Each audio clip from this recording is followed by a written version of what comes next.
Hello guys, ఈ రోజు ఏంటంటే మేమైతే మండీకి వెళ్ళిపోయాం. మండీ అనగానే నాకైతే మండీ క్రూట్సే గుర్తొస్తుంది. ఎందుకంటే నేను మండీ తిన్నది ఫస్ట్ టైం మండీ క్రూట్స్ లోనే. ఇప్పుడు దాకా అయితే ఒక 4 times అయితే నేను దీన్ని విజిట్ చేశాను. ఇదైతే 5th టైం. సో ఫస్ట్ అయితే క్రంచీ చికెన్ ఆర్డర్ పెట్టుకున్నాం. టేస్ట్ అయితే అస్సలు బాగాలేదు. మీరు ఎప్పుడైనా వెళ్తే మాత్రం ఇది అసలు ఆర్డర్ పెట్టుకోండి. యాక్చువల్లీ క్రూట్స్ చికెన్ లాలీపాప్ అయితే ఆర్డర్ పెట్టాం, బట్ అవి లేవని తీసుకొస్తారు. స్టార్టర్ తినేలోపే మెయిన్ కోర్స్ అయితే వచ్చేసింది. అదే ఆల్ఫామ్ చికెన్ మండీ.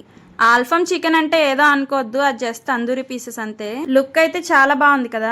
ఆ గ్రేవీస్ ఏవో ఇచ్చారు కదా, మేమైతే అందులో ఒక్కటి కూడా టేస్ట్ చేయలేదు, అలా సైడ్ కి పెట్టి. చికెన్ పీస్ అయితే చాలా టెండర్ గా కుక్ అయింది, చాలా బాగుంది. ఇంకా నేను నా ఫ్రెండ్స్ అలా మాట్లాడుకుంటూ అయితే ఫుల్ గా లాగించేసాం. ఇంతకీ మీ ఫేవరెట్ మండీ స్పాట్ ఏంటో కమెంట్ చేయడం మర్చిపోకండి. ఎప్పుడు బిర్యానీ అంటే బోర్ కదా, సో అప్పుడప్పుడు ఇలా మండీ కూడా ట్రై చేయొచ్చు. నెక్స్ట్ డెజర్ట్ ఏం ఆర్డర్ పెట్టామో తెలుసా? రీసెంట్ గా సోషల్ మీడియాలో బాగా వైరల్ అయింది కదా కునాఫా, సో అదే ఆర్డర్. ఫస్ట్ అయితే కద్దుకా కీర ఆర్డర్ పెట్టాం, బట్ ఇక్కడ అది లేదు. సో అందుకే నెక్స్ట్ అయితే ఈ kunafa order. Creamy and cheesy రెండు తీసుకున్నా. అప్పటికే మాకు బాగా హెవీ అయిపోయింది ఆ మండి. ఇంకా కునాఫా తినగానే వామిటింగ్ సెన్సేషన్ లా వచ్చేసింది. టేస్ట్ కూడా ఏమీ తెలియలేదు. సో మేమైతే ఇంటికి పార్సిల్ చేయించేసుకున్నాం, ఎందుకంటే ఒకటి 350 రూపీస్ పడింది. సబ్స్క్రైబ్.